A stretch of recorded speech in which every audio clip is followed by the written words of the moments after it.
में यही कहेंगे कि यहाँ बिहार में पहले बूथ लूटा जाता था। अमित शाह आजकल नया शुरू किए हैं उम्मीदवार लूटने का।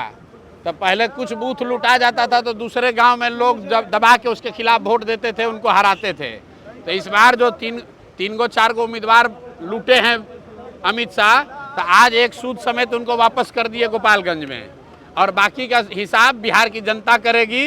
बिहार की जनता देख रही है कि ये गुजरात के लोग चाहते हैं कि दिल्ली में बैठ के बिहार के लोगों का भविष्य तय करें, ताकि बिहार मजदूरों का फैक्ट्री बना रहे और बिहार के बच्चे जाएं गुजरात में मजदूरी करने, और गुजरात का आदमी फैक्ट्री का मालिक बनकर हम लोग प्रशासन करें।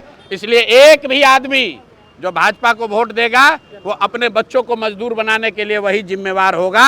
एक एक आदमी को संकल्प लेना है, भाजपा को, एनडीए को किसी हालत में वोट नहीं देना है।